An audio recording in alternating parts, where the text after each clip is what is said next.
നമസ്കാരം. ഇപ്പോൾ ഈ കാണുന്നത് 2024 മാർച്ച് 30 വൈകിട്ട് 7:30 എടുത്ത വീഡിയോ ആണ്.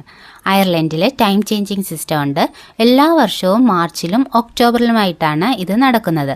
കുറച്ചുകൂടി വ്യക്തമായിട്ട് പറയുകയാണെങ്കിൽ എല്ലാ വർഷവും മാർച്ചിലെ ലാസ്റ്റ് സൺഡേ ക്ലോക്ക് 1 അവർ ഫോർവേഡ് ആവുകയും ഒക്ടോബറിലെ ലാസ്റ്റ് സൺഡേ ക്ലോക്ക് 1 അവർ ബാക്ക്വേർഡ് ആവുകയും ചെയ്യും. ഈ കാണുന്ന വീഡിയോ എടുത്തതിൻ്റെ തൊട്ടടുത്ത ദിവസമാണ് മാർച്ചിലെ ലാസ്റ്റ് സൺഡേ, അതായത് നാളെ എന്ന് പറയാം. നാളെ വെളുപ്പിന് 1 മണി എന്ന് പറഞ്ഞ സമയമില്ല, പകരം 2 മണിയായിരിക്കും ക്ലോക്കിൽ കാണിക്കുക. അതായത് 12:59 കഴിഞ്ഞാൽ പിന്നെ അത് നേരെ 2 മണിയാവും കാണിക്കുന്നത്. 1 മണി തൊട്ട് 2 മണി വരെയുള്ള ആ ഒരു സമയമില്ല നാളെ രാവിലെ. ഇനി അടുത്ത ദിവസത്തെ വീഡിയോ കാണിക്കാം.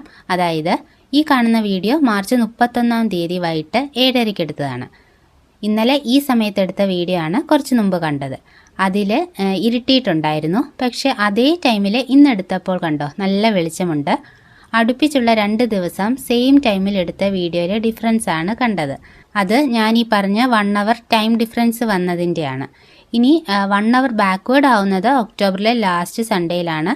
ആ ദിവസം വെളുപ്പിനെ 2 മണി എന്ന് പറഞ്ഞ സമയം പെട്ടെന്ന് 1 മണിയാവും.